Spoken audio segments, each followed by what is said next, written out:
This is the Average Guy Network, and you have found Home Gadget Geeks show number 545, recorded on September 8th, 2022.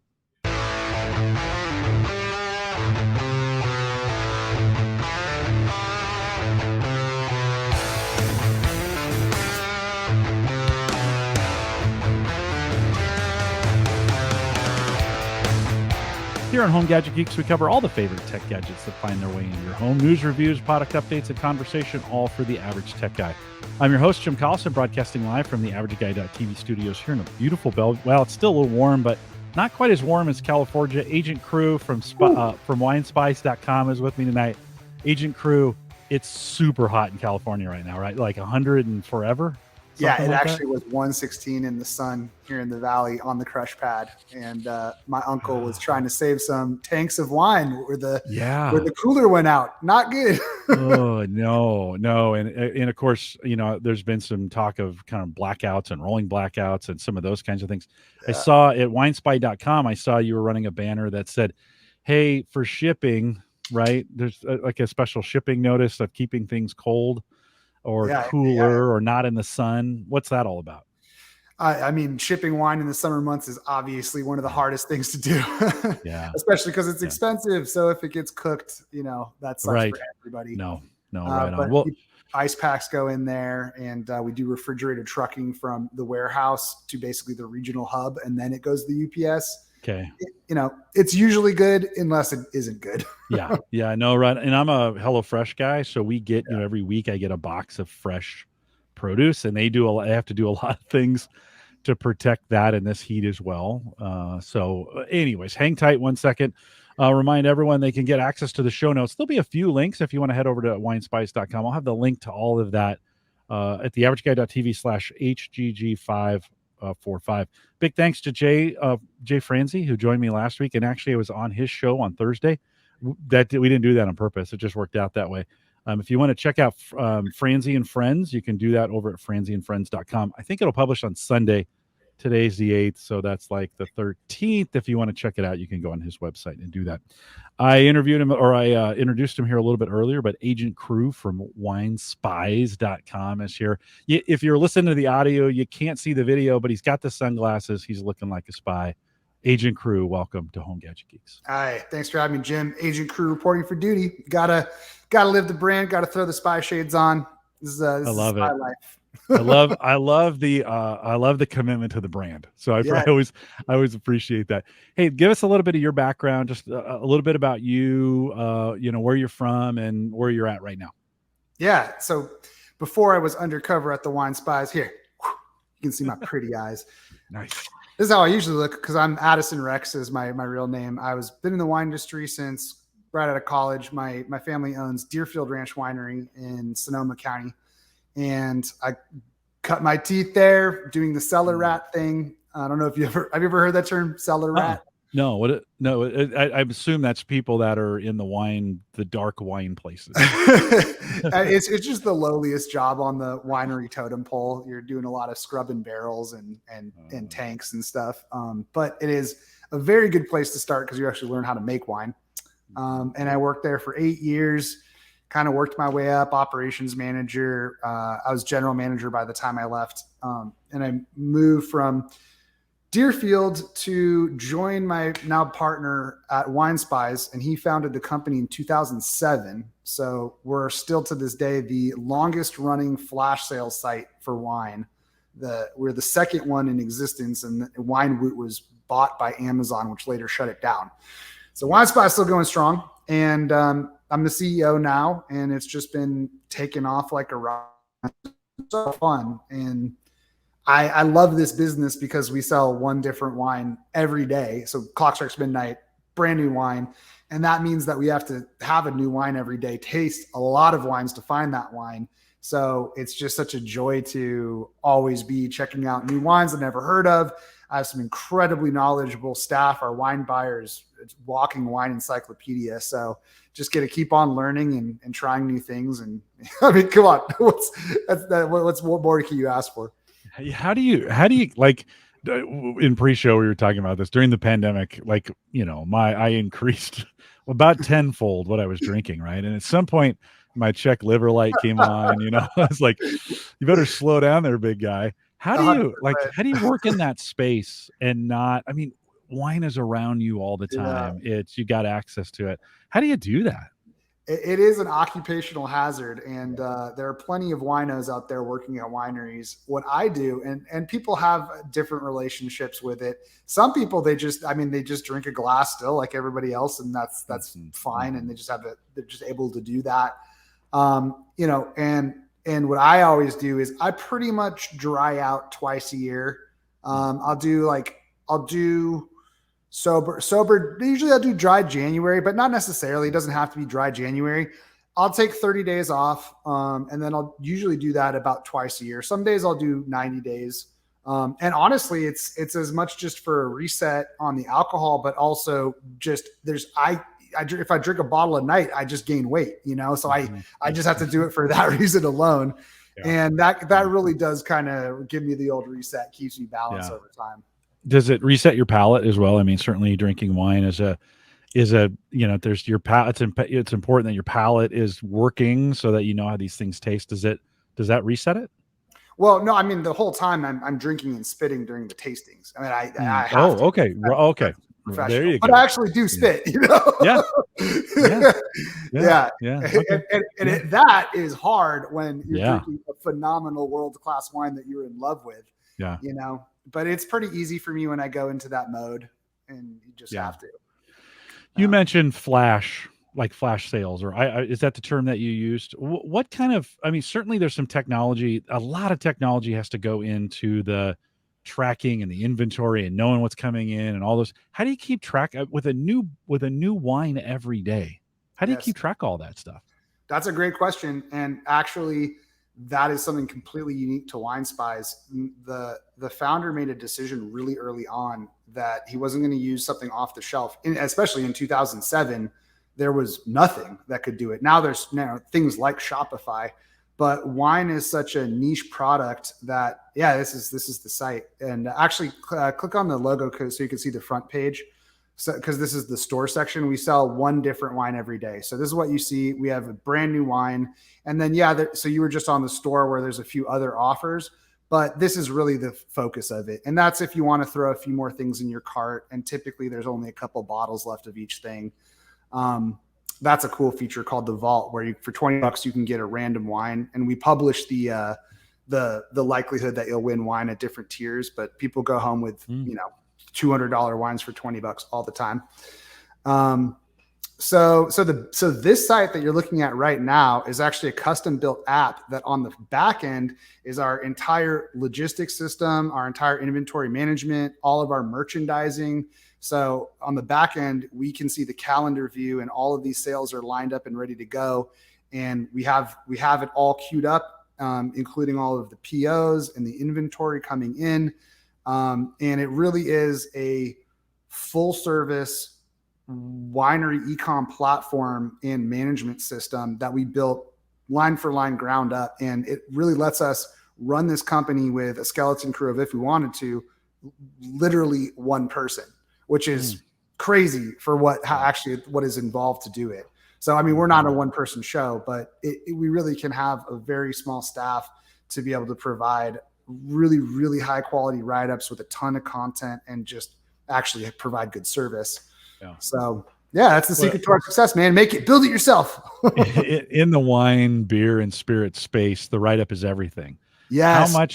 How much time do you have people who just do that? And certainly I have noticed, in the last 10 years, the tech around that has gotten pretty crazy as far as what you could do and what you can write and the shots and kind of stuff. How do you guys handle all the write-ups? Oh, like the GPT-3 stuff? Mm-hmm. Yeah. Well, so that's the interesting part is that, he's talking about the software where you could basically say, like, write me a wine note, and it just scrapes all of Robert Parker's reviews ever and writes you a actually good sounding wine note. Mm-hmm.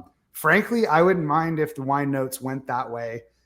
We still do them because people find, like, a certain number of people still like to know, okay, what am I supposed to taste? Is there blueberries? And does it taste like Prada handbags or, Fendi? And, that's all well and good. But really what you're not going to be able to emulate well, actually with the way it's going, maybe you will be able to emulate.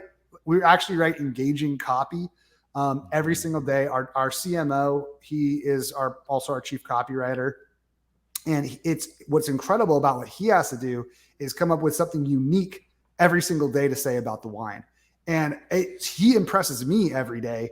And we've got like a 50% open rate for our emails, just because even if they're not interested in the particular wine, if you click through to one of the sales, you'll see, scroll and then click read more. You can just see how much unique content is written every single day. And that's actually a short one. And then if you scroll down more, there's all of the information with the technical details and then content about the winery itself. You can expand if you click on so it's a ton of content, but instead of writing like, oh, it tastes like blueberries with a hint of anise, we're like, oh my God, this wine is like catching a crazy wave and shredding the gnar. You have to jump in and splash around in these ways. And I can't even do it. It really, that is the way to talk about the wine. So, and people like it when it's actually engaging and feels like a real person talking to you. So, right. As they're reading those from a customer base, do you guys, you're out in California. Yeah. Do you find most of your customers in California, or are you getting a lot of track? Because it wasn't that long ago. It was tough to ship wine. It's gotten a lot easier, I think, right? I think COVID made it even a little bit easier. Are you finding, where's your customer base and is it spreading out? Yeah, we're definitely mostly California. They're about 40% of our business. No, we're all over the place, and you're going to have to go online and click checkout to see if we'll service your particular state. But the thing is that it really has gotten a lot better. There's been a tremendous amount of consolidation in the logistics and fulfillment space, which has hugely benefited customers. So we use a third-party shipping service called WineShipping, super creative name, and and what's happened is, because wine is a very specific product, it's heavy with the glass, it's perishable, it's expensive. So if you lose it, it's very expensive. It's highly regulated. So for all these reasons, it's like one of the hardest products to transport. So we were talking about the temperature controlled shipping. Now there's regional hubs across the country, which are owned and operated, and that's crucial, by the company. Because before it was an alliance of these things, packages would get lost. It was a nightmare. But now there's so much consolidation where they own the regional hubs, they own the refrigerated trucks, and they own the actual fulfillment houses where your inventory is kept and picked. And so now it's all part of one network. And that is also the economies of scale. So the pricing has come down significantly, even though it's actually in real dollars kind of gone up. Relatively, it's come down. Sure. So what that means is that now you can have your wine put on a refrigerated truck, driven to Florida, refrigerated, dropped off at a refrigerated facility. The ice pack is inserted at that facility and handed off to UPS when it's only, a morning ride away from your actual house. Yeah. So that makes it feasible. And now we basically don't have as much seasonal business as we've had in the past. And if just one more, there's white glove services in Arizona where even that one ice pack trip doesn't cut it, even if it's 3 hours, because it's like 115 degrees. Yeah. There's one company, one dude and his daughter wanted to use shipping in, I think it's Flagstaff or it might be Tempe. God bless you, Steve. This one guy services the entire state of Arizona, and everyone ships their wine to his place, and then he's got a fleet of air-conditioned trucks that do the last mile delivery. So it's always evolving. Yeah, no, right on. The whole to the door delivery service has changed in the last 5 years, right? You can get people, they'll open the garage and close it for you. They'll put it in the door. They've got, access to all kinds of things. We put we have kind of a box delivery box out front just for that. And 90% of the time they get it. And there's sometimes they don't, but even that doesn't work for wine because it would have to be refrigerated. You know what I mean? Yeah. It's an extra layer. Right. Yeah. And do you have to, in most states, you have to sign for it? You have to sign for it in all states. And in California, we couldn't even send it if they wouldn't be collecting the signature. Right. in practice, earmuffs, like it depends on your local UPS driver. Most of them do make you sign it. So being home for it, and then that communication aspect of it. So that was part of the problem that we really solved with our locker system, because what our site allows you to do is you can buy any amount of bottles you want, and then we'll store it for you, and then you can ship it. So you can aggregate a bunch of different wines over time, which is super good because we sell one different wine a day. So if you see a wine you like, you don't have to have like one bottle shipped to you at a huge cost. You can combine the orders. And then instead of having to wait for 4 different wine shipments and making sure you're home, you only have to wait for the one. And that really helps people. Yeah. Like, they love that. Yeah. Do you get many single wine shipments, or do most people never? Yeah, I was gonna say, so expensive. It's crazy because so if you buy from us and you want to you can ship yourself one bottle and pay for it if you want. Right. But one bottle costs like $35 to ship. And then even if you want to pay for it, if you ship 3 bottles, then it already comes down to like $10 per bottle to ship. So the cost just drops so fast per bottle as you go up in volume. It's never worth it to ship one bottle. You'd have to be crazy. Well, so, okay, I was most intrigued by this idea because I kind of do this with cigars where I'll buy them through the month. They keep them for me. Then I have their care package, which already comes with free shipping. So they just throw it in one big box, ship it to me at the end of the month. I get them all at the same time. Like you're saying, one shipment, really convenient, super awesome. So how many bottles, if I were buying bottles throughout the month, what's the right number to buy before you guys ship them? So 12 is when it ships for free. And so you could have it shipped anytime. 12 is a case. So that's when you can ship it. Okay. And that was a huge roll of the dice for us because we've been around since 2007. We rolled out this feature in 2020. So we've been in business for 13 years. And the entire time our business model was free shipping on 6 bottles. But, we have a crazy discount every day. So, today's wine is an $80 wine. We're selling for $44. So, but still, like, all right, if we're selling free shipping on 6 and you have to just buy this wine and have it all shipped to you, 6 times 4, what is it? $264. Okay. Well, I might've bought one bottle for $44, but I'm really going to throw down almost $300 to try this wine I've never had before. So it was a huge benefit for people to be able to all of a sudden check out for one bottle. But we realized we had one opportunity to go from shipping 6 bottles to shipping 12 bottles. And that cuts our margins in half on shipping. So, there was a huge pushback at first because people were like, oh, I could ship for free on 6, but now it's 12. But people saw so quickly that it was such a better system ultimately. And we actually passed that discount on that we were saving on the margin, most of that back onto whatever we could do for our actual discount. People, even our worst haters came around within a month, and now, everyone just loves lockers. It's obviously superior. Yeah, no, right on. How do you, so I'm assuming when you're purchasing these wines, when these wines become available for sale, they're not all in perfect lots. They're probably in different sizes and availability and some of those kinds of things. How do you manage from a warehouse perspective, knowing like, okay, we've got this, we should price it at that. It may last in the warehouse. And it sounds like maybe there's you're distributing them around as you're doing it. That's got to be pretty complex, right? It's super complicated. The warehouse is it's a specialty fulfillment center for wine. So the wine is perfectly safe to age for years in the warehouse itself. But now it is the bane of, so we use a fulfillment partner who stores the wine as well. And we're their largest account. And we are the bane of their existence because most wineries have 10 different wines and they all are on these giant pallets and they just go grab. We sell one different wine every day. So we constantly have new wines coming in and there'll be as little as 2 bottles of this one SKU. And so the only solution is we have a private picker who only works for us. And it actually is a pretty interesting kind of business to business relationship where our teams really work closely together. We all know each other very, very well.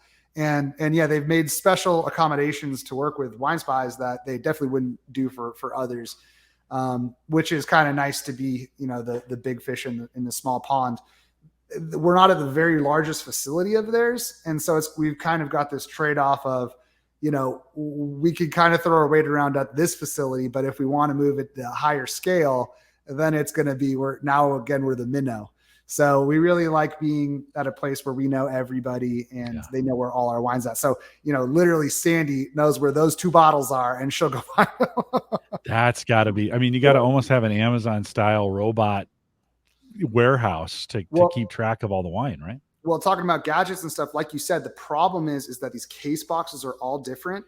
And then as soon as you stack them, they're not all the same size, depending on the size of the glass. So they don't stack. And then if you have to get to 2 bottles and it's in the middle of a pallet, it's impossible. So they end up going on these racks, which tilt forward. But even then, if you're your 2 bottles at the back of that pallet rack, it's just a huge logistical problem and takes up a ton of space. Yeah. This is why wine is so expensive, guys. It takes a lot of room.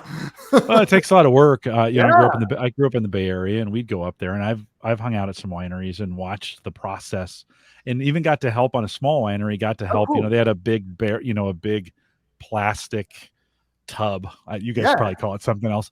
And they're like, "Hey, you want to stir the grapes?" And we went out there. That's how my family does it. Punch downs in the tea bin. That's it, man.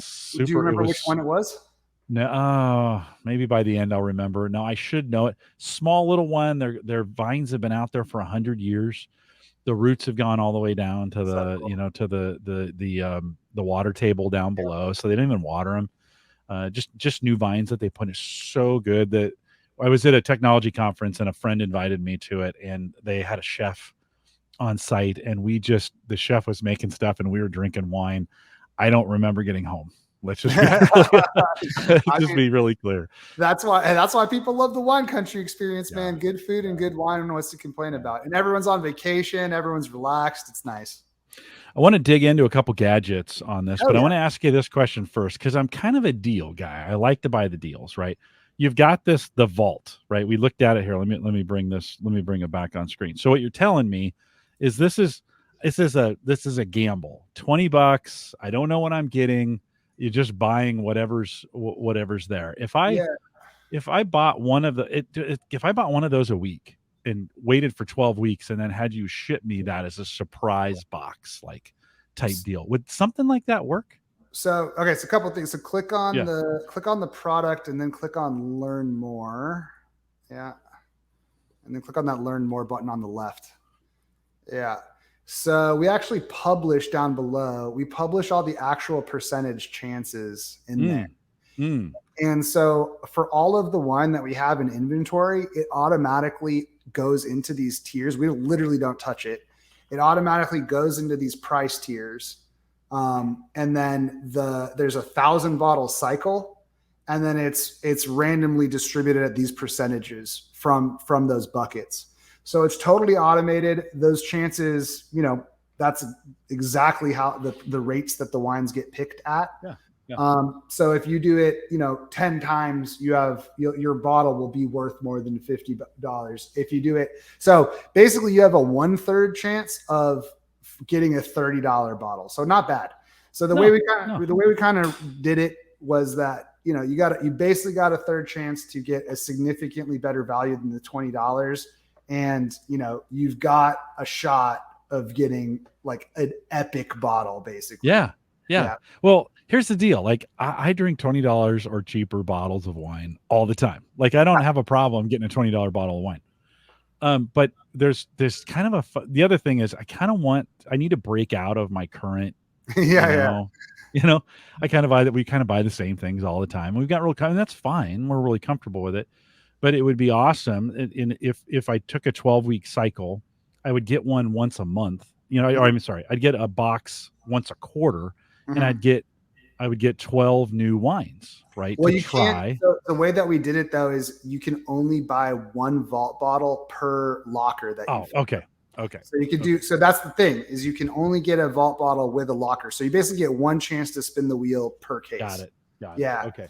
But I mean, the thing about WineSpies in general, and the whole idea is that, we really do taste, well, not just taste all the wines, but we sit there every Friday and we have sourced all these wines, and our wine buyer goes out there, pounds the pavement, finds wine offers. And frankly, we get these days, it's not that hard. People come to us and we taste through all the wines. And then our baseline, the starting point is is, do we love this wine? And I really mean that. Like, we will not sell a wine that we're not all of us at the tasting panel all about. And then only after it clears that bar do we start doing like, oh, do the economics work out? And if it doesn't work out, okay, well, then it's also off, and that sucks too. But so the pricing has to work out, and it has to be a good wine. And everything in the vault, we don't do purchasing for the vault specially for it. So what that means is that everything in the vault is stuff that we've already decided to sell. Yeah. So even those $20 bottles, it's a good wine. And then to your point of like finding new wines, that's why people like WineSpies and just shopping and seeing a new deal every day. We've pre-vetted the wine. Yeah. So, we think we like it. And then over time, if you'll come to realize, oh, these guys tend to ship really good wine that I like. And then you can take a chance on new stuff that you might not have otherwise bought, because basically it's got the WineSpies seal of approval. Yeah.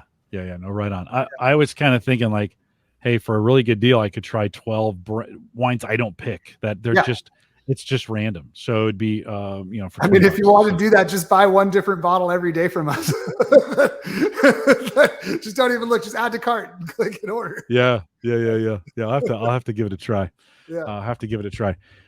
Okay. So let's talk some gadgets. Cause I think when a lot of people, we talked in the pre-show, you showed us how, so listen, if you're listening to this as a regular podcast, you need to head over to the YouTube channel for theaverageguy.tv and see Agent Cru opening the bottle. Cause there's a few tricks you might want to learn. What else do I need?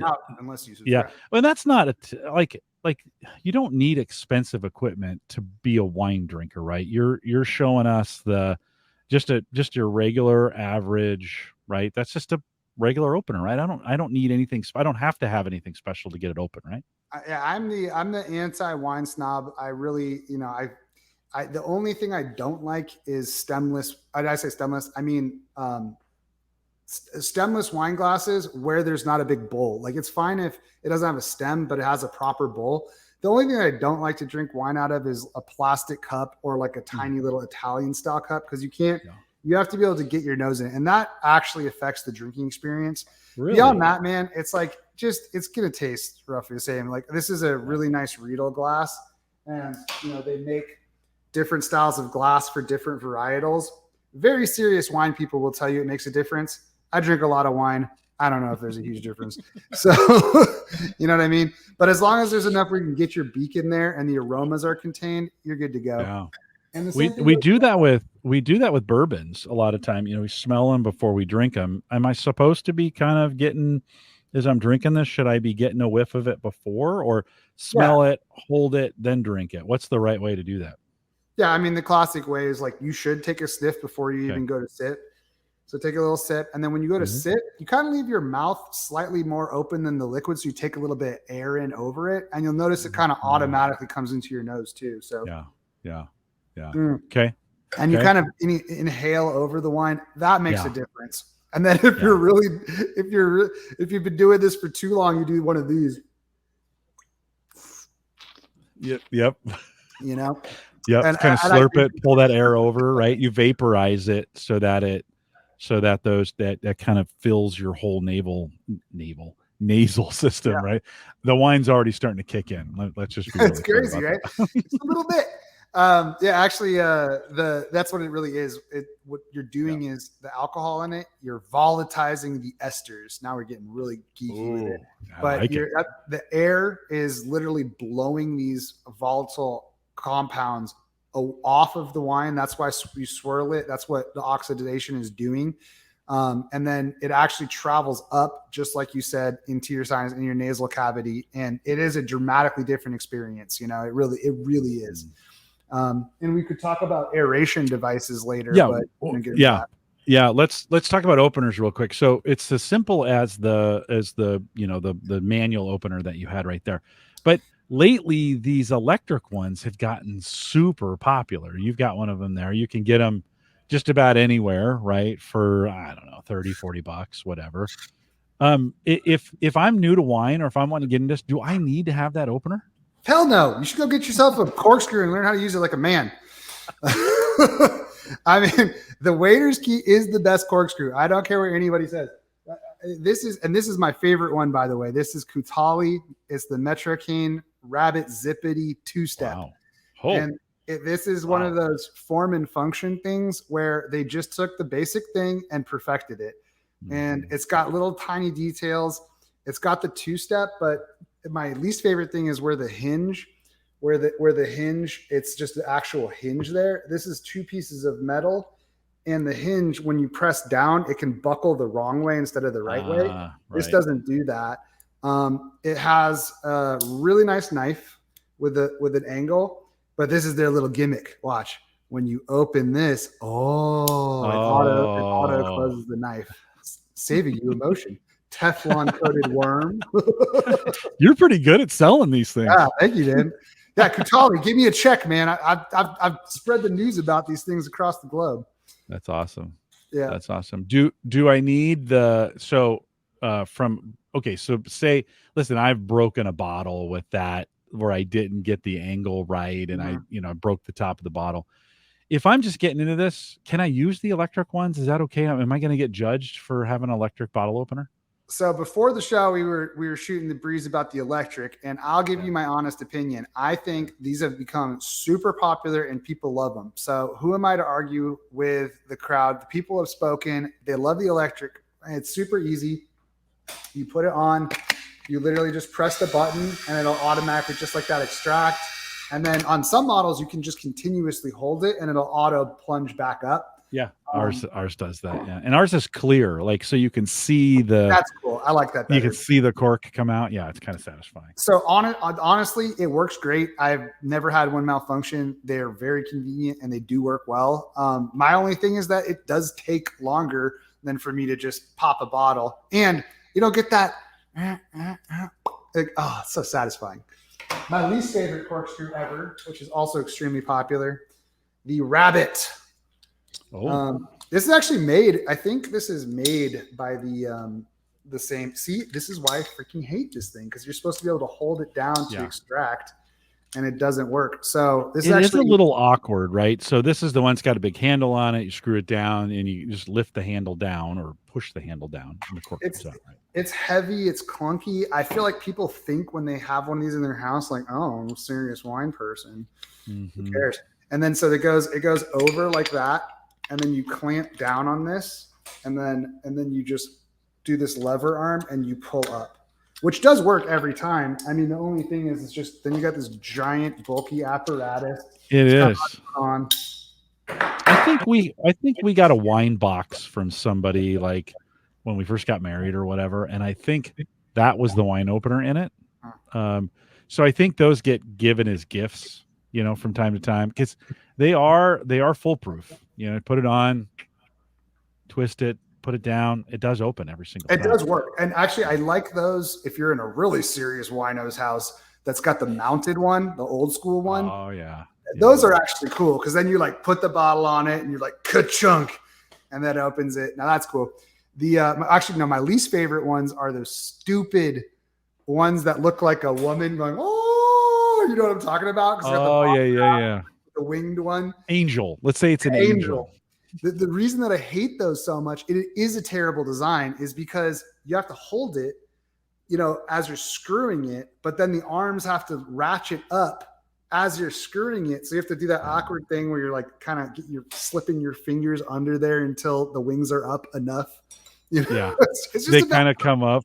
Yeah. Brian in the chat room says, not sure the official name of them, but I generally use the butterfly. So he's calling them a butterfly style. Are the butterfly ones the ones that kind of accordion out, Brian? No, I think that's what he's talking about. It's got these, he's saying the same thing you are. The wings kind of come up, you twist it in, the wings kind of come up, and then you grab the handles and you push them down on the sides, and the cork comes out. Hey, listen, there's no judgment on this podcast.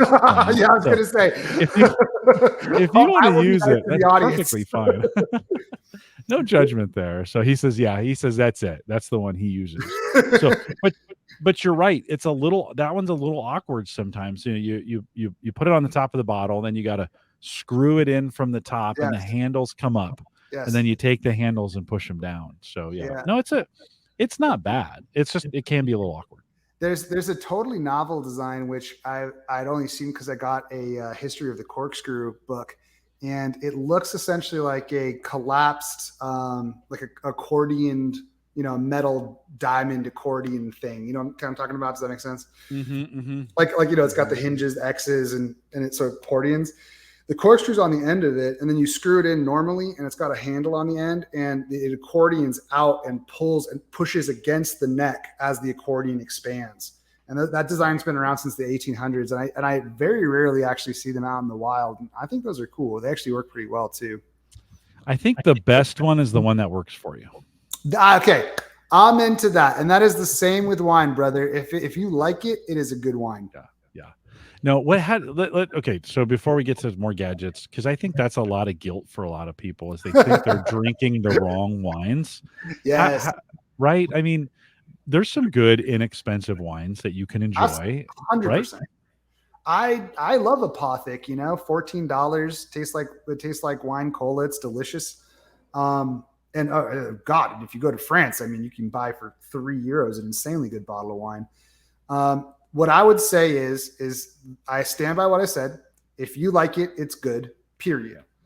You will find as you drink more wine over time that you start to notice what you like and what you don't like. And you'll start to realize that you yourself enjoy certain things more than other things. I would say there is an objective standard to wine, which is that if the wine is made well, it means that it doesn't have any faults in it. So this would be, it's not oxidized. It doesn't have VA, which is basically spoiled. It doesn't have certain types of esters like acetaldehyde, which smells like nail polish. It doesn't have Brettanomyces, like certain types of bacteria, like Brettanomyces is what makes sour beer sour, and it can infect the cellar really easily, and then it's a huge problem in your barrels. But even that's now already we're like, well, some people like a little bit of Breton wine, so we're back into the subjective. But there's some things that are not subjective, like cork taint. You probably heard of a corked bottle. That's actually from the cork. That's not from the wine itself, and it's a bacteria in the cork. What about synthetic corks? Are they okay? Like, I know that we're seeing a lot more synthetic corks. Is that okay, or is that frowned upon? No, I hate synthetic corks that are made of petroleum products. And also there's been big effort to make sugarcane based ones, but I find that they all off gas into the wine, and it is noticeable for sure. There's corks like this, which is a composite cork, and they crush up the cork and they irradiate it to kill all of that bacteria that causes the dreaded cork taint. And now they used to use binders like glues, but now they actually can just heat form it back together without any binders, and that's pretty good.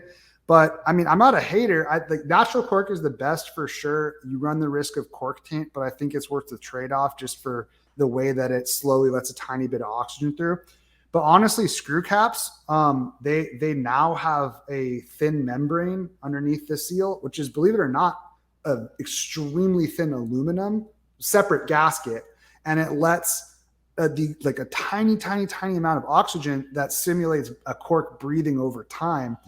And it works incredibly well. I mean, I've definitely, the Australians figured this out, and the Australian market accepted it, and they put $100 bottles in a screw cap. And the only reason they don't do that here, it's not because it is worse at all. It's just because people don't want to show up at someone's house and throw down $100 on a bottle and show up with a screw cap. So it's purely a consumer perception thing at this point. That's too bad, because that's, if it works, right, then if it works, we should be able to accept it. And the more we drink, the more corks we have to create, the harder that is from an environmental standpoint. I mean, well, actually, so the cork industry, I mean, I hate to be a cork industry propagandist. There's actually a whole trade association called 100% Cork that they'll die on this hill. No, the cork industry is particularly eco-friendly because they don't cut the tree down. The bark grows like a giant sheath around it, and they literally just go and they cut around the top, and then they unzip it, and they just take the whole thing off, and then it regenerates the bark. Yeah. And in fact, cork oaks take almost 75 years to produce a thick enough bark layer where it's worthwhile for industry. And so, and it's extremely expensive commodity. So in the places where cork oaks grow, they guard these trees jealously and have planted generations worth that are starting to grow. So it's a huge net positive in terms of tree planting and stuff. Okay. But the thing about the exception of different things that are better for ecology, but we don't do it. That's the thing. Really? But hey, you want to go get a plastic bottle and show up to your friend's house? Yeah. Could you? Doing well. Could you? I mean, in theory, could wine be put in plastic bottles with a cork or a screw top, and would it be just as good? It's better. The Boda box, which was, I don't know, I'm name dropping. So the bag. I know Boda. No, I drank a lot of Boda.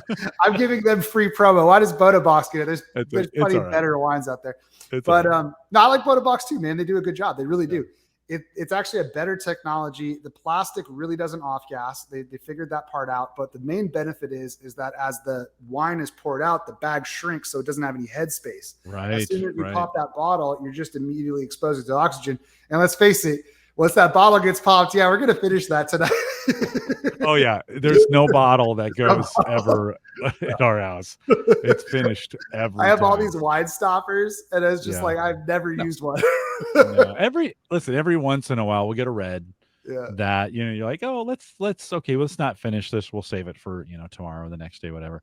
Anything sweet, the Rieslings, any of those kinds of things, we're drinking them all that night. I mean, that's just the way it goes, and not for any reason like we're afraid of them spoiling. We just want to drink them. So it is well. So that's super interesting. So we could, I mean, from an industry standpoint, we could have them. Although, I mean, plastic is not necessarily the best. It doesn't have the best eco-friendly footprint right now either, right? That's true. Yeah, I mean, well, the thing about glass is that it's super heavy for transport. So on top, I mean, it is recyclable. But the problem is, it's incredibly heavy and breakable, obviously. So you have breakage. But you've probably heard that there's like a massive sand shortage, and so that's the kind of thing where it really does take a lot. I mean, I care about the planet, I do, but at the same time, it's just, I'm telling you, there's something about this and a cork, which is just so steeped in our culture. Yeah. Where even though I don't look down on a screw cap, or a box wine or keg wine, if you really want to talk about eco-friendly solution, kegged wine is the way to go. Keg? Is that what you're saying? A keg wine? Keg. Yeah. Keg. Okay. Yeah. Think of it like a kegged beer, but a kegged wine. Yeah. And they've taken off. Actually, one of my friends, because they require a slightly different system because they have a nitrogen tap, and then it has to have a little bit of a different system than beer on the inside. Mm-hmm. And so everyone was racing to be the wine keg in the same way that the beer keg is now standardized and they're all identical. And my friend Jordan Kievelstadt, he won. His fitting is the best fitting. Wow. And it's pretty much taken over the market and did great for him. But it's a good keg, and it's super easy to use. But the real benefit is that the winery can now take the wine and it can go straight from the tank, or it could get barreled, put in the tank, and then put into the keg. Obviously the keg gets reused, so you don't have any packaging cost at all. Just the initial cycle, it gets reused. Same thing with beer deposits, all that stuff. And then the customer, it goes right from that keg directly into their glass. There was no risk of bottling issues, no risk of or the biggest one. I don't know if a lot of people know this, but typically the markup on a glass of wine on the buy the glass list is 400%. Yeah. If they're being generous, it's 300%. And the reason is because whatever they paid for that bottle, if they have to pop it and they only sell one glass that night, then they have to recoup their full cost on that one glass. And so with a kegged wine, there's no need to do that. And so you can offer much, much, much more expensive wine at a very competitive by the glass price. So yeah, that's really the way to go. Especially if the place pours it from the tap into a decanter and gives it an opportunity to breathe and then serves it to you. Yeah. Yeah. Huh. Of course, in the craft beer space, kegging and having a kegerator, a fridge locally where you can, keep it stored at the right temperature, being able to serve it on draft has been fairly popular among the beer enthusiasts. And we drink enough wine. If I could find it in a keg and we could pour glasses as we needed them, that'd certainly be way more efficient. Yeah, the challenge is, so those systems are out there and they're super affordable. I mean, that's why the kegs at home, like, now you could buy one for like $130, like a pretty decent one with the tap tower, Yeah. So that's been way more accessible. The problem really isn't the availability of the systems and the relative pricing of them. The problem is the industry is at a bottleneck, where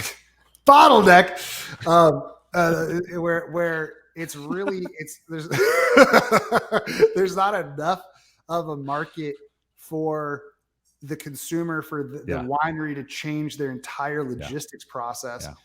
And there's so much of this in the industry where it's a chicken or the egg thing. Like the winery knows it's going to be better for the customer wants it, but there's just not the critical momentum there yet, Yeah.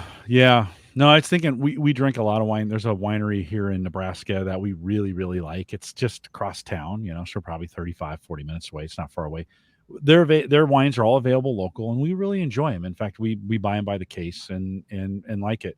But that would be a perfect candidate for this kind of like, I would, if I could get it in a keg and serve it that way, that'd be a lot more efficient than buying a whole bunch of bottles in a wine rack and storing them and those things. We could just have it in a location, pour glasses as we want it. Although we'd probably drink it way faster. Well, there's a ton of benefits to it. I mean, the other like things you don't think about, for example, in order for the winery to sell a particular wine, they have to print the labels. That's the big one. They got to print the labels, and there's, minimum amounts that make sense to do that. Right. If you're putting it in the keg, you can do what craft brewers do, where they just make a keg or 5 kegs of this thing. So with the wine, you can make like 1 barrel of this kooky wine, that's a special release, and then put it in 5 kegs and sell it to, like a couple restaurants, and boom, you know what I mean? And that's such a cool thing that you couldn't do before. Yeah.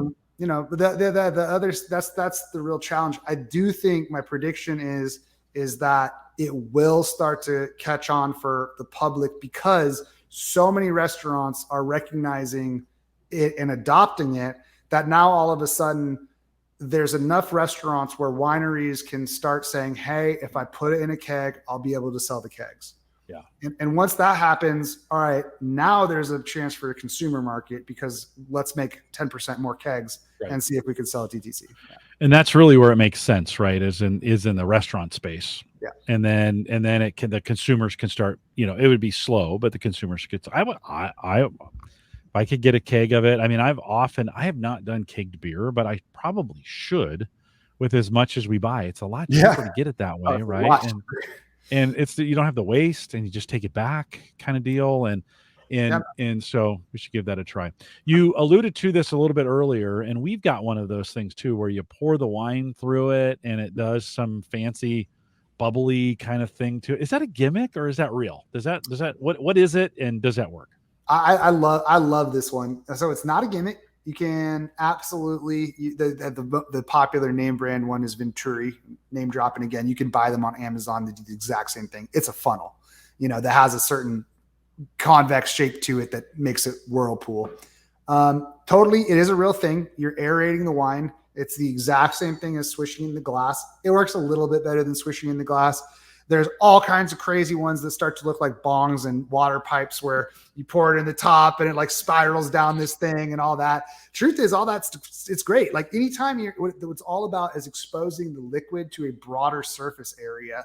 And so you're literally spreading out the wine over something, and then it has a better opportunity to interact with air, which you can imagine in the glass. It's like, even if you swirl it, like a chunk of the wine's just sitting there at the together, kind of whatever. So it does work. Here's the thing about aeration. It will open up a wine, which is what we talked about earlier. You're essentially volatilizing an ester. So it has more of a bouquet come off it. And then a lot of the flavor compounds, like the polyphenols, are getting swept up as those gases rise off it more. They're all getting swept up more. So that's why you experience it as just being more flavorful. You can say it has like, it's opened up. That's what people mean. It basically means it's richer, fuller body. It's the same thing, exact same thing though, of literally just pouring a glass of wine and letting it sit there for 30 minutes. So really? So what the Venturi doesn't do is it can't take a bad wine and make it better. It cannot do that. It will not make a wine any better. It will basically accelerate the process of pouring a glass of wine, walking away, and coming back 15 minutes later. So okay, yeah. So really, but it just speeds up that process. It speeds up that process. Yeah. In theory, tonight we had dinner and we were pouring wine. I'm like, I need to save. I need to save some of this wine for the show because I can't have a wine guy on and be drinking whiskey. Like I need to be. Come on, man. Although we'll talk about drinking whiskey out of a wine glass here in just a second, but. So I saved it, and then I ran to the store. I needed to pick up a few things, and so I ran to the store real quick, came back. It was about a half an hour. What you're saying is I actually not improved, but I brought out more flavors in the wine by letting it sit for a half an hour and then coming back to it. Yeah, 100%. And I mean, wow. There's of course, as it oxidizes over time, it kind of like peaks in the same way that wine ages over time, peaks and then gets worse. So if you let that glass sit there, it's not going to get exponentially better. Tomorrow it's going to be a lot worse. Well, it depends on the wine. So usually there's tannin in wine and the tannin and the acid and the alcohol, it all interacts, and we can call it's tight. It's all literally holding itself together. And kind of what you're doing when you're swishing it and you're letting the oxygen get in, what the oxygen is doing, the O2 is breaking up all these bonds. And that's what's making it breathe and then taste more rich and fuller over time. And it makes a dramatic impact on the flavor of the wine. You could know nothing about wine, and I'll pour you 2 glasses and I'll let one sit there and I'll let the other one not sit there. Same wine. You'll be able to be like, this one's better, But yeah. And honestly, I mean, I had a really funny argument with my wine buyer the other day because I loved this wine so much. And he's like, it's tight. You should let it breathe for longer. And I was going to take it home with me and I put the cork in it. And he's like, leave the cork out. It needs the air. I'm like, no, I'll let it breathe later. I don't need to let it breathe for 5 hours. He's like, no, it'll definitely be better after 5 hours. You're a fool. Like, okay, man. I put the cork in and walked away. You're like, you're taking this way too seriously. Yeah, exactly. Way too seriously. But the flat bottom of the decanter, these are the best ones. If you get the round, it's one of those things. It's going to work. Yeah. But the flat bottom ones are the best just because it's the same idea. It just splits all that wine up, and so it has a broader surface area exposed to the air. Yeah. So in a decanter gives me what advantage? Like, why should I, as a regular consumer, should I have one of those? When would I use something like that? Yeah, I definitely would recommend a decanter. It's the exact same thing as a Venturi, except for having to like hold this awkward gizmo over your wine and then pour it into it and hope not to spill. Then you just pour it into there. The downside is, okay, now you got this whole bottle of wine in the decanter, but as previously discussed, that's not going to be a problem. No, it's not going to be not a problem at the Collison house. But I mean, the only thing is if you happen to be drinking a very old wine that's already basically oxidized to a certain point in the bottle, that's the only time we're going to make the wine worse by giving it more oxygen, because it's like it's already got enough, and now you're just pushing it over the edge, if that makes sense. But that's only like, I would say now it's 2022.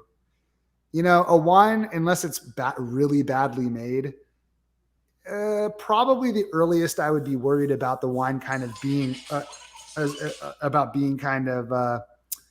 over the hill is like maybe an 09, and I'm not saying that the wine's going to be over the hill. I'm saying that's where you start to get into the territory of, do I really need to decant this 09? Yeah. Maybe not, Yeah.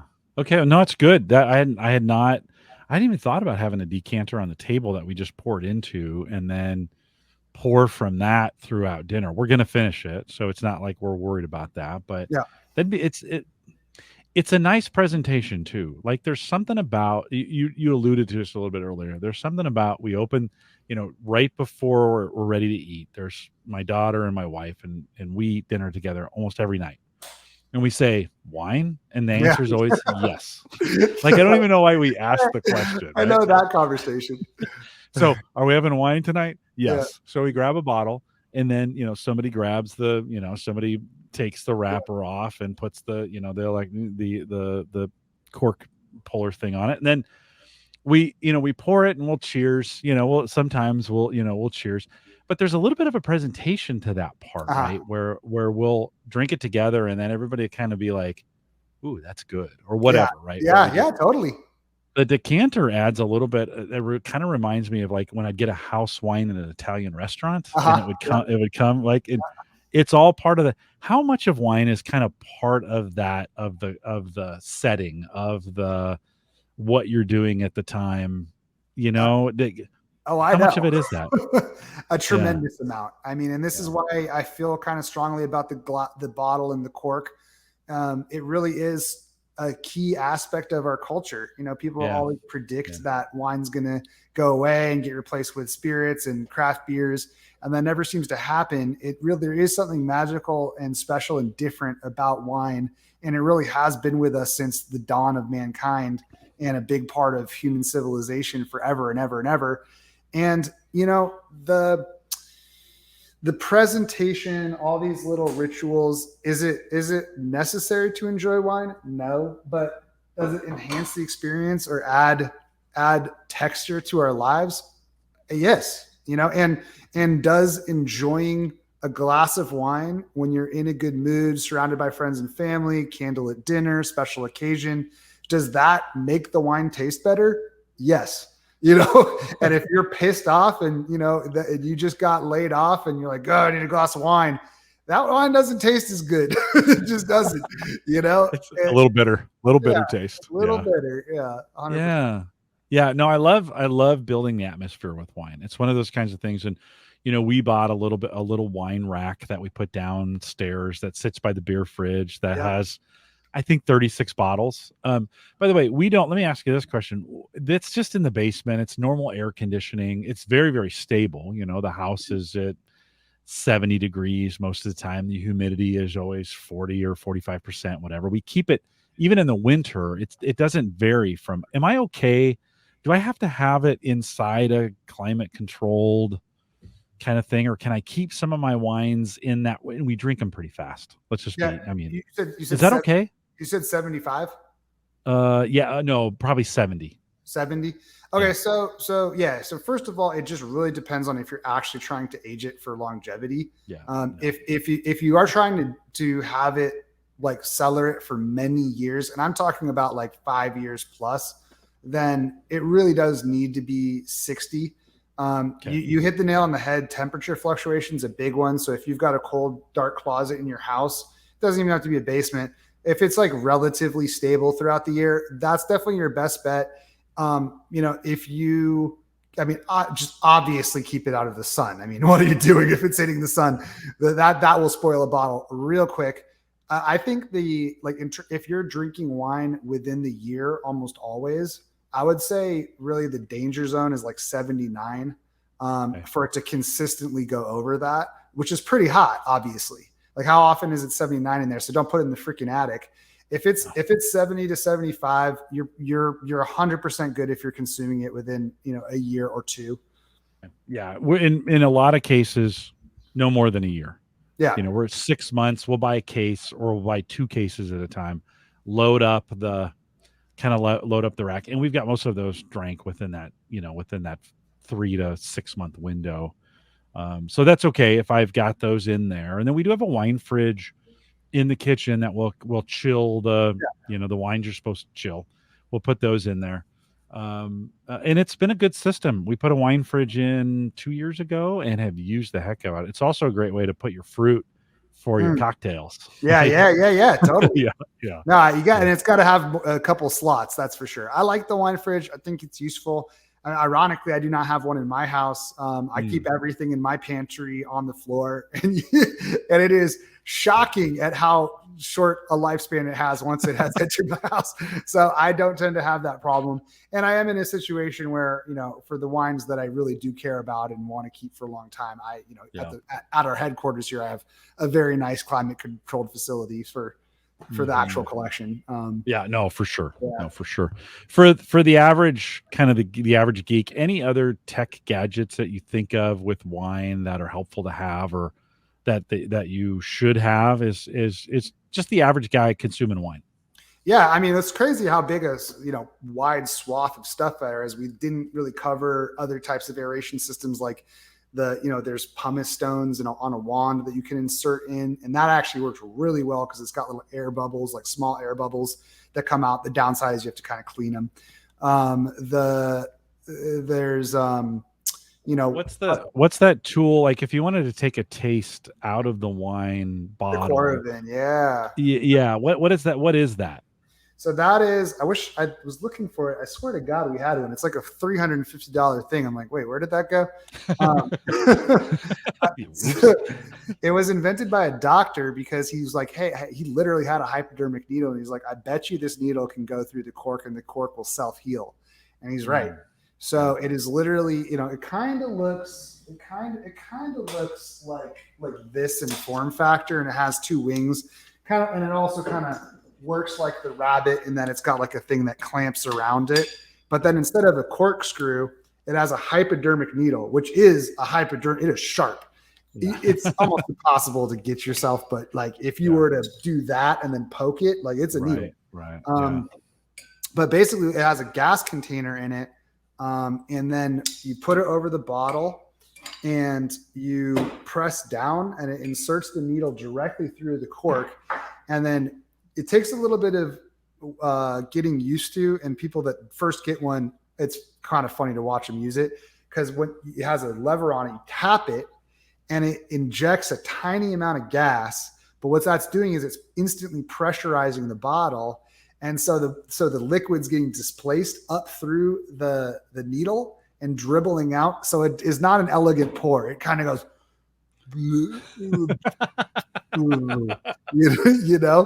But what's so cool about it is that when you take that needle out, it heals the cork. So you can turn the bottle upside down and it like instantly seals it. If it's the caveat is if it's a really kind of old cork, which is naturally deteriorating, it sometimes won't perfectly seal, but for most of the time it works.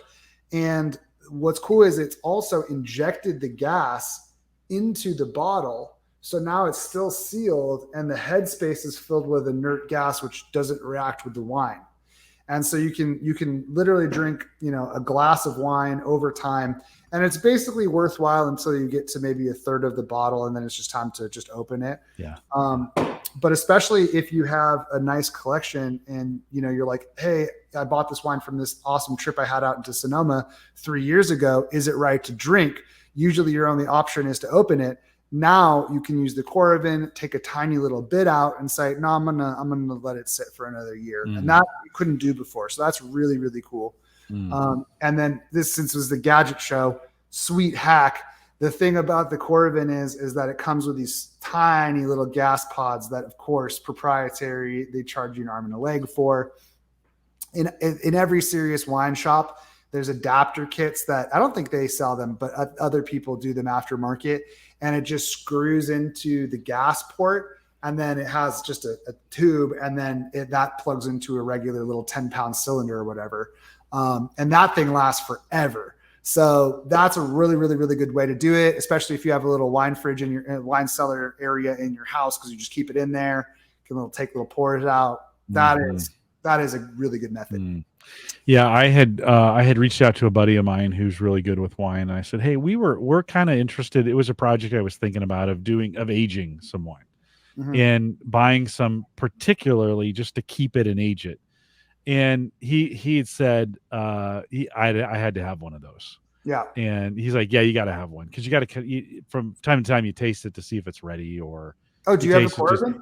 No, I never did buy one. I never got that far, but it was like they're now $220. Okay, yeah, it's not terrible. That's not terrible. Let me. Brian's asking this question in the chat. Let me bring it in. He says, "I've heard it's preferable to store wine on its side, but is it vital if it's used within a year or so? So in my case, I've got this wine rack. If I'm drinking it in 6 months, does it matter if I store it on the side? You just said you keep it in boxes." at your house. So Yeah. what's this storage? And I've also heard a tilt, like to keep the corks kind of moist or something. What's the deal on those? Yeah, I mean, a year I would actually consider putting on its side. 6 months, you'll probably be fine. All of the wines that are shipped from the winery that are on pallets are actually stored upside down, and they're in the case boxes upside down. No, it is crucial because you're keeping the cork wet, and it will literally dry out, and that is the seal. And as soon as the seal is lost on a cork, the bottle is completely compromised. It must be sealed. And as soon as it breaks that seal, the air that leaks in, the wine will oxidize and spoil. But 6 months, probably fine. A year, still, frankly, probably fine. But you might as well just lay it down. Then you're not going to have any problems. Okay. And if I lay it down, that's going to keep the cork from drying out. Yeah. At that point, and at that point, it'll never dry out because you're just keeping that end wet. And you just think about it. Otherwise, there's the head space. Yeah. We talk in the whiskey world. We talk a lot about that headspace. So Brian says thanks. He's rearranging his pantry now. Last question for you. Oftentimes we end up with an empty wine glass like I have right here, and then we reach for the bourbon. Yeah, and you pour it right in the wine glass. Oh, interesting. With the wine residue in it. Yeah, with the cool. you get a little bit of that. It kind of mixes in that little. Anything wrong with that? Can I? Oh, hell no. It's that. Yeah. Do whatever you want, and I don't even emotionally have a problem with that. Also, I'm not a bourbon distiller, so maybe you're going to get some guy out here from Kentucky be like, "You did what?" And it'll be a different story. But I mean, look, they've been aging. They've been doing bourbons and wine barrel crossovers, and there's some real synergies there, man. So I say, do what you want. Yeah, this red is particularly good. We had a Josh wine tonight, and this is particularly good. The local one we get too is particularly good with a little bit of bourbon. So we'll splash a little bourbon in there, mix it around a little bit, and then it's a good start. The problem is then we add more bourbon and more bourbon. Yeah, never a problem. No, go ahead. No. There's a lot of similarities as I've gotten into the whiskey side of things. There's a lot of similarities to the wine and the bourbon storage, or the wine and the whiskey storage. Let's put it that way, in the way you keep those, and some of the tasting notes ideas, some of those same. Well, it's the barrels, Yeah. Well, and of course, you just said this, there's been a lot of sharing between barrels, right? Well, I know. And just the fact that they're both Asian barrels. When I was growing up, a lot of it was in my mind. And I think a lot of people think this, it's like vineyard plus winery equals wine. But after spending time in the wine industry, you realize very quickly that wine, red wine period, is vineyard plus winery plus barrel cooperage. Yeah. And that is as essential an element, and the skill and the artistry and the difficulty of the craft and the net impact on what you're actually tasting in the wine, including just basic flavors. It's as much about the barrel as it is about, the grapes sometimes, or at least it's a huge part of it. Yeah. No, there's the cooperage. That's a whole different world. It is. Right. Those guys. I said that last question, but I got one more for you. You're out in California. You're a wine guy. Have you gotten, or are you into the mead space at all? Do you drink meads? Honey wine. Have you done any of the mead work? Actually, it's funny you asked that. So Shark Tank just dropped an episode on YouTube, so you can go check it out. It literally just aired today, even though it's an old episode. Be Divine honey wine is made at my family's winery. So my family produces mead. We have I don't know if you're familiar with the term custom crush, but basically people pay us on contract to make wine at our facility, and there's varying levels of responsibility from they do it completely themselves to our winemaking team, basically makes the wine for them, kind of private label. Ayala Solomon, who is the owner of Be Divine, it's definitely a collaboration. He's for sure he's done a lot of chemistry and research on it, but our winemaking team, it is our crew that works on it. And we actually have, it's insane, like 50 steel drums full of premium honey delivered to the crush pad. And it's so simple, the process. You literally fill up a tank of wine we have really good water. That's important. Yeah. Mix it with the wine, put some yeast in there, it ferments, and then the way that we make it is like brute style, so it's dry and it's delicious. Ayala got a 4 shark offer. He got Cuban, Lori, Kevin, and who else went in? I forget. Yeah, I think Robert went in. So good for him, man. Wow. Well, that's my son was a Marine. He was stationed at Camp Pendleton down in San Diego. Lost Cause Meadery is a big giant meadery down there in the San Diego area. And so he was always bringing us bottles. Every time he was on leave, he'd bring a case of mead with him. And we've kind of fell in love with it. There's no place in the world to get mead here in Nebraska. They're just not doing it yet, you know? Yeah. Well, you can get it shipped DTC from B Divine Honey Wine. I'll have to check it out. We do have a local, I just found the other day, I've got a local winery that is out of Lincoln, Nebraska, and they're shipping just basic mead at this point. We'll have to give it a try. I think we're going to pick up a bottle and see if we like to go local when we can. No, that's great. It really is.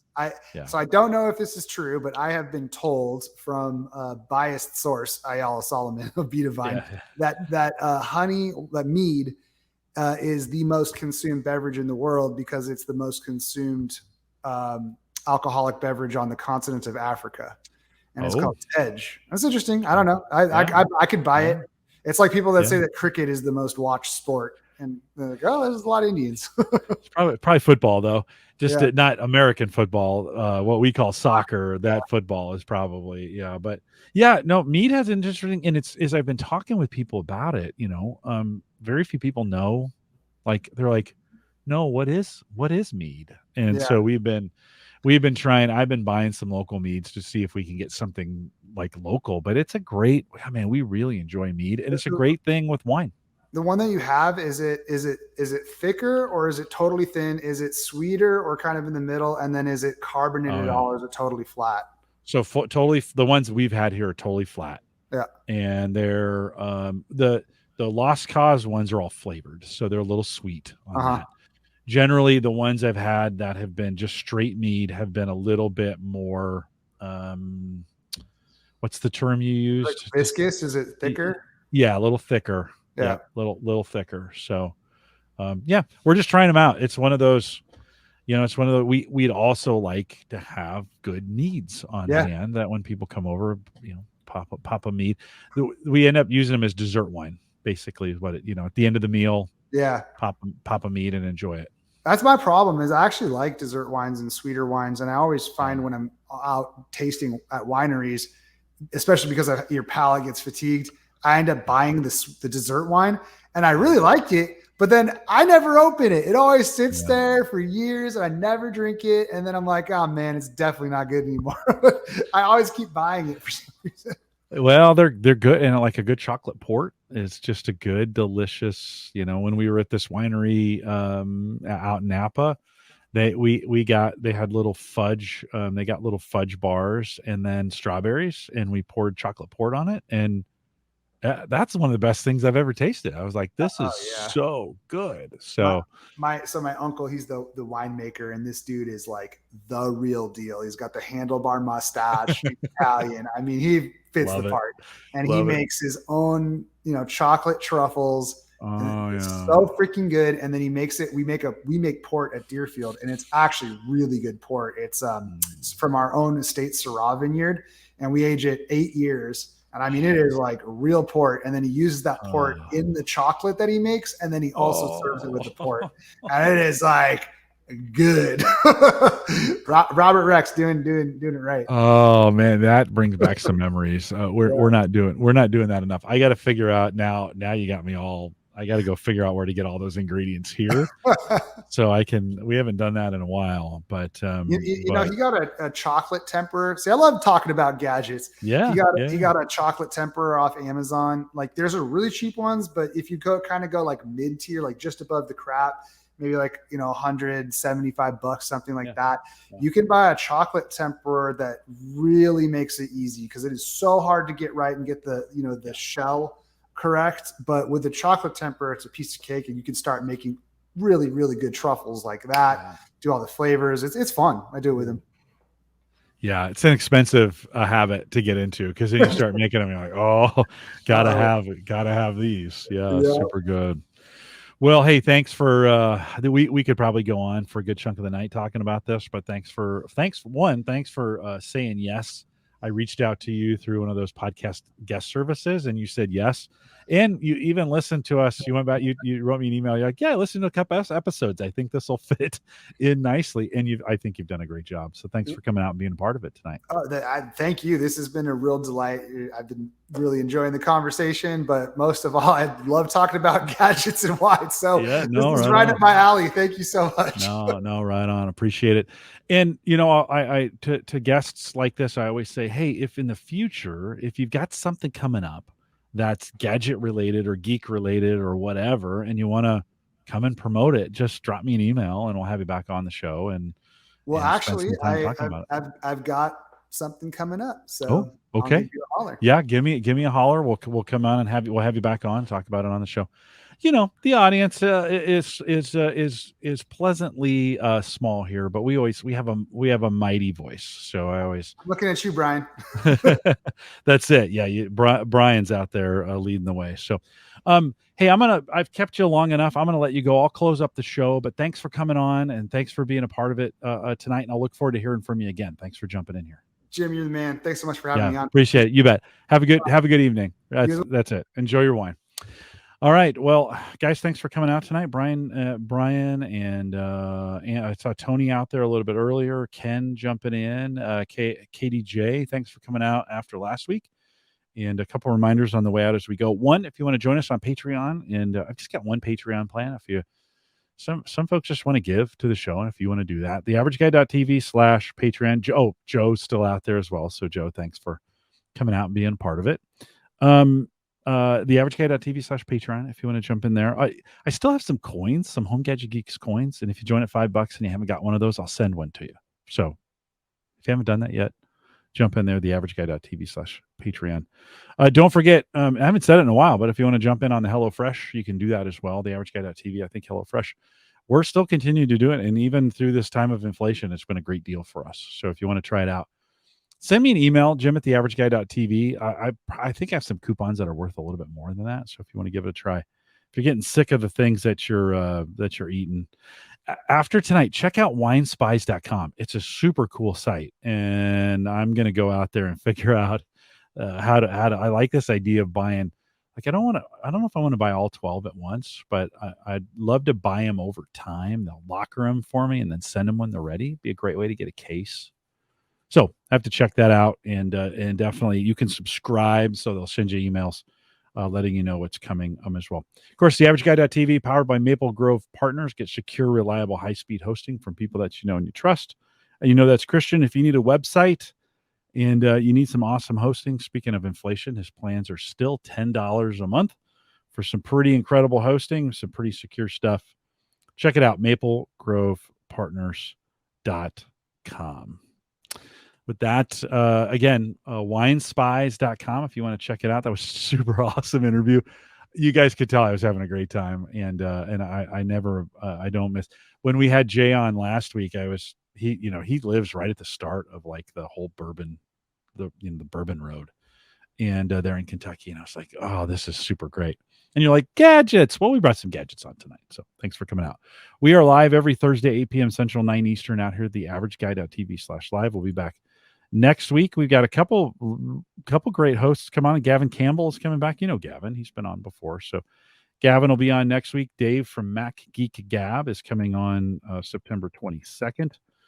Bob and Ryan will be here September 29th. And remember, I'm gonna task them to help me build my new virtual reality box. And so they're gonna suggest some parts for me, and off that part list, I'm gonna purchase and put together a VR rig. So that's coming up. And Jay Franzi's back. He was on a couple weeks ago. We talked about enterprise virtual security. And then Edward Weniger's coming on to talk a little bit about crypto. So we got a whole bunch of fun stuff coming up. Join us live. Well, okay. First of all, for those of you who are still live, thanks. Thanks for coming out. Thanks for asking some great questions. Do appreciate it. If you're listening to the podcast recording of it, maybe you just need something different. So come out on Thursday nights, 8 p.m. Central, 9 Eastern, 7 Mountain, 6 Pacific. You can do it. You can be here. Love to see you in there. It'll be like first time live. Love Love to see you do that. We'll be back next Thursday. Big schedules coming up. Lots of things going on. Thanks for coming out tonight. With that, we'll say goodbye.